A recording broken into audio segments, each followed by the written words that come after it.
भगवान भोजन लीला किस प्रकार से करते हैं, बड़े प्रेम से सुनिए।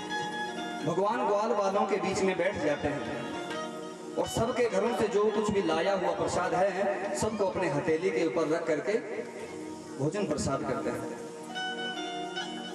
तब तक ब्रह्मा जी के मन में आया कि जरा भगवान का प्राकट्य हुआ है, उनको देखने चले जाएं। यहाँ से ब्रह्मा जी देखने के लिए आए और यहाँ भोजन लीला हो रही है। ग्वाल वालों के बीच में बैठ करके भगवान वो भोजन प्रसाद कर रहे हैं। अनेकों प्रकार के जो अचार है अपनी अंगुलियों के बीच में भगवान ने फंसा रखा है और कभी मधुमंगल के थाली से उठाकर निवाला लगाते हैं, कभी मनसुखा के थाली से उठाकर खाते हैं। और जो श्री धामा उनका एक मित्र है वो सबके पीछे बैठा हुआ है, घर से गरीब है। और तो सबने बढ़िया बढ़िया स्वादिष्ट पदार्थ ला करके गोविंद को भोग लगा रहे हैं, लेकिन इसने खट्टी छाछ से बनी हुई वो कड़ी, उस कड़ी का भोग लगा रहा है और देख रहा है कि गोविंद जब तक मेरे पास आएगा तब तक मैं ये कड़ी पी लूंगा। उस बर्तन को मुख से लगाया, उस कड़ी को पी रहे हैं और गोविंद ने देख लिया, उसके मन के भाव को देख लिया और जैसे ही छलांग लगाई उसको पकड़ने के लिए, तब तक वो सारी कड़ी पी गई और कुछ कड़ी उसके मुख के आगे लग गई और भगवान ने वही कड़ी चाटना प्रारंभ कर दिया। इतना स्वादिष्ट पदार्थ और तू अकेले ही खा रहा है। इस दृश्य को जब ब्रह्मा जी ने देखा तो आश्चर्यचकित हो गए। भैया भोजन तो मौन अवस्था में होना चाहिए, शुद्धता के साथ होना चाहिए। ये कैसा भगवान है, ये वही क्या परम ब्रह्म है? भ्रमित हो गए, परीक्षा लेनी चाहिए। ब्रह्मा जी ने आज परीक्षा ली है भगवान की। क्या परीक्षा ली? कि जाकर के जितने भी गाय बछड़े थे सब के सब चुरा लिए और ब्रह्मलोक में रख दिए। यहाँ भगवान ने देखा कि भोजन में काफी समय व्यतीत हो चुका है। ग्वालों को कहा कि आप लोग बैठिए, मैं गाय बछड़े देख के आता हूँ। चले गए गाय बछड़े देखने के लिए। जब नजर घुमा करके देखा कहीं गाय बछड़े नहीं दिखाई दिए, वापस मुड़कर जब आए तो ग्वाल वाले भी गायब। ब्रह्मा जी उनको भी ब्रह्मलोक ले गए। अब भगवान ने ध्यान लगाया तो देख गया कि हाँ महाराज ये ब्रह्मा जी की करतूत है।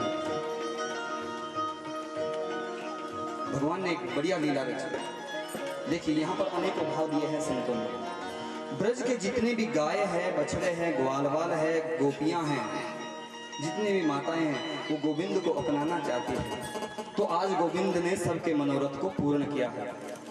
आज भगवान ने अपने ही शरीर से सबके सब ग्वालवाल प्रकट कर दिए।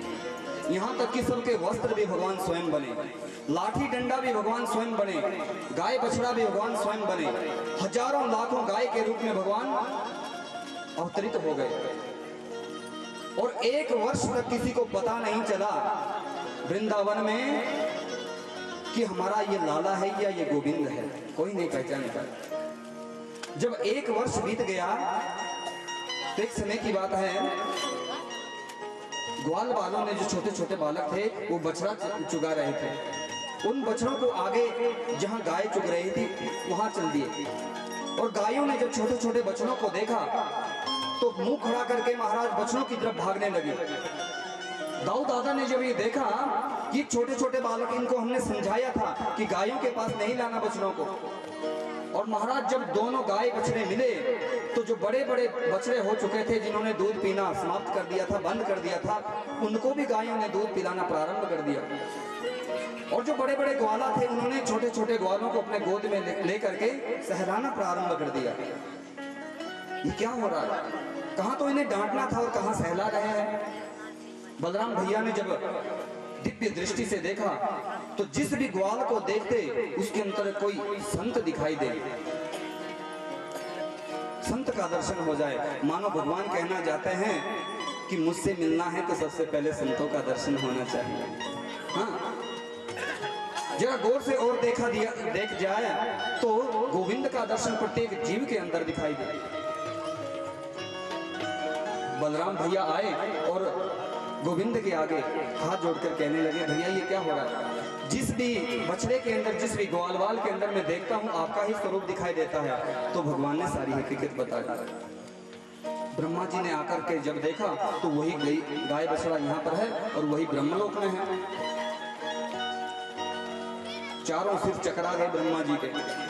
ब्रह्मलोक में जाएं तो वहां पर वही गाय बछड़ा, यहाँ श्रीधाम वृंदावन में आए तो वही गाय बछड़ा, चक्कर खा गए महाराज। गोविंद की लीला को समझ गए और आकर के गोविंद के चरणों में प्रणाम किया, मुझे क्षमा कीजिए, मेरी गलतियों को क्षमा कीजिए।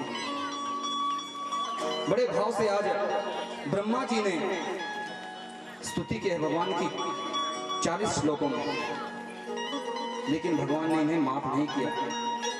माफ नहीं किया भगवान ने। क्यों माफ नहीं किया? इंद्र ने भी तो गलती की थी, लेकिन इंद्र की गलती को भगवान ने क्षमा कर दिया, लेकिन आज ब्रह्मा जी की गलती को भगवान ने क्षमा नहीं किया। क्यों? क्या कारण है? आप लोग भी जरा विचार कीजिए। इस प्रश्न का उत्तर जब इंद्र गलती करेगा तब बताया दिया जाएगा। तब तक आप सोचिए।